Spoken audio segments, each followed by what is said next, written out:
అందరికీ నమస్తే అండి. Welcome back to my channel.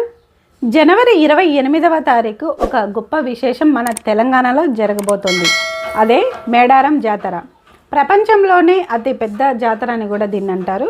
So గిరిజనుల పెద్ద జాతర అని కూడా అంటారు. సో పూర్వకాలంలో మనకి గిరిజనులను చిన్న చూపు చూసేవాళ్ళు. అలాగే కొంతమంది కుల వివక్షతో వాళ్ళను దూరంగా పెట్టేవాళ్ళు. సో వాళ్ళ కోసం మేమున్నాము అని సమ్మక్క అయితే కనుక ముందుకొచ్చింది. సమ్మక్క గురించి అలాగే ఈ మేడారం జాతర గురించి అయితే మనము ఈ వీడియోలో అయితే చూద్దాము. సో ఈ హోల్ మేడారం జాతర గురించి మీ ఒపీనియన్ అనేది నాతో పంచుకోండి. అలాగే కామెంట్ బాక్స్లో మెసేజ్ పెట్టండి.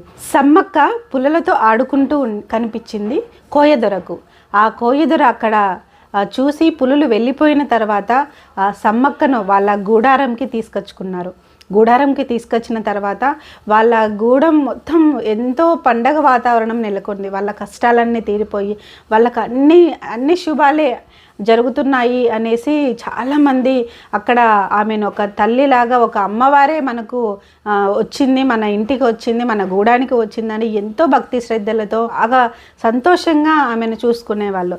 అంటే ఇప్పుడు అంటాం కదా, మనము ఒక ప్లేస్కి వెళ్తే ఆ కాలు పెట్టిన వేళ విశేషమా, ఇక్కడ బాగుంది, మన ఇంటికి వచ్చిన వేళ విశేషమా అనేది అంటూ ఉంటారు కదా ఎగ్జాంపుల్గా. సో ఆ విధంగా సమ్మక్క వాళ్ళ గూడానికి వెళ్ళిన తర్వాత వాళ్ళకి అన్ని సంతోషాలు, సుఖాలు, సో ఇవన్నీ వాళ్ళకి కనిపిస్తున్నాయన్నమాట. అందుకనే ఆమెను ఒక మహా అమ్మవారిలాగా వాళ్ళు అక్కడ చూసుకున్నారనమాట. తర్వాత తనని పగిడిద్ద రాజు అనే ఒక రాజు, అంటే కోయదొరల రాజు అనమాట, ఆయన సమ్మక్కను వివాహం చేసుకున్నారు. తర్వాత వాళ్ళ ఇద్దరికి ఒక 3 పిల్లలు పుట్టారు. వారే సారలక్క, అలాగే జంపన్న. ఇప్పుడు మనం అక్కడికి వెళ్తే మనకు కనిపిస్తుంది జంపన్న వాగు అనేసి. ఆ జంపన్ననే సమ్మక్క కొడుకు అనమాట. అలాగే నాగులమ్మ, 2 కూతుళ్ళు, ఒక కొడుకు మన సమ్మక్క అమ్మవారికి అయితే పుట్టారు. అందరూ చాలామంది సమ్మక్క సారలమ్మను అక్క చెల్లెళ్ళు అనుకుంటారు, కానీ కాదండి. సమ్మక్క సారలమ్మలు అమ్మ కూతురు, అంటే తల్లి కూతుర్లు అనమాట. సో ఈ విధంగా మనకు ఎన్నో విషయాలు అనేవి తెలుస్తుంది. అలాగే ఎంతో ఆధ్యాత్మికంగా ఈ మేడారం జాతర ఎందుకు ఇంత ప్రసిద్ధి చెందింది అని అంటే, అక్కడ గిరిజనులకు అప్పుడు కాకతీయుల కాలంలో కాకతీయుల రాజు వాళ్ళను పన్ను, అంటే శిస్తు అంటాం కదా, వాళ్ళ మీద పన్ను కట్టమని వాళ్ళని బాగా సతాయిస్తుండే వాళ్ళనమాట. అంటే వాళ్ళు మేము అడవిలో బ్రతుకుతున్నాము, మేము పన్ను ఎలా కట్టగలమని చాలామంది వాళ్ళను వేడుకున్నారు. అయినా కూడా వాళ్ళు అదంతా నాకు సంబంధం లేదని, కాకతీయుల రాజు మనకి పన్ను కట్టాల్సిందే అనేసి వీళ్ళందరినీ చాలా చిత్రహింసలు పెట్టేవాళ్ళు. అప్పుడు నేనున్నా మీకు అని సమ్మక్క విజృంభించింది. సో వాళ్ళతో యుద్ధానికి దిగింది. ఆ యుద్ధంలో తన ప్రాణాలు కూడా లెక్క చేయకుండా వాళ్ళతో యుద్ధం చేసింది. ఇక్కడే మనకి సమ్మక్కలో ఒక వీరత్వాన్ని, ఆ విధంగా తనలో ఒక ధైర్యశాలిని, అంతమంది ఇప్పుడు రాజులంటేనే వాళ్ళకు ఎన్నో వెపన్స్ అనేవి ఉంటాయి. ఇలాంటి వెపన్స్ అనేవి కోయదొరలకు అలాగే గిరిజనులకు వాళ్ళ దగ్గర ఉండవు. అలాంటి వాళ్ళతోనే వీళ్ళు యుద్ధం చేసి సమ్మక్క, సారలమ్మ, జంపన్న, వీళ్ళందరూ పగిడిద్దరాజు, వీళ్ళందరూ గిరిజనుల కోసం యుద్ధం చేసి మరి వాళ్ళ ప్రాణాలు వదులుకున్నారు. సో వాళ్ళ బాడీ, అంటే ఇప్పుడు సమ్మక్క ఉంటుంది, సమ్మక్క ఒక గుట్ట మీదకి వెళ్ళి, చిలకల గుట్ట నుంచే సమ్మక్కను తీసుకొని వస్తారనేసి మనకు మేడారంలో తెలుస్తుంది. ఆ మేడారం జాతరలో ఫస్ట్ సమ్మక్కనే వస్తుంది. అంటే 28వ తారీఖు, అంటే ఈరోజు మనకి సమ్మక్క దర్శనం ఇవ్వబోతుంది. చిలకల గుంట నుంచి సమ్మక్కను తీసుకురాబోతున్నారు. అక్కడ మళ్ళీ మనం ముందుకెళ్తే ఆ రాజులతో యుద్ధం చేసి చిలకల గుట్ట దగ్గర తను మాయమైపోయింది. అక్కడ మనకి కుంకంబరణ ఆకారంలో కుంకంబరణ కనిపిస్తుంది అనమాట తను మాయమైన చోట. అక్కడి నుంచి మనము కుంకుమ తీసుకొని వస్తారు. సో సమ్మక్క అని అందుకే అంటారనమాట, అక్కడి నుంచి తీసుకొని వస్తారు కాబట్టి. సారలమ్మ కూడా ఎన్నో గాయాలయ్యి తను కూడా గిరిజనుల కోసం ప్రాణత్యాగానికి సిద్ధపడింది, మాయమైపోయింది. ఒక గుహలోకి వెళ్ళి సారలమ్మ మాయమైపోయింది.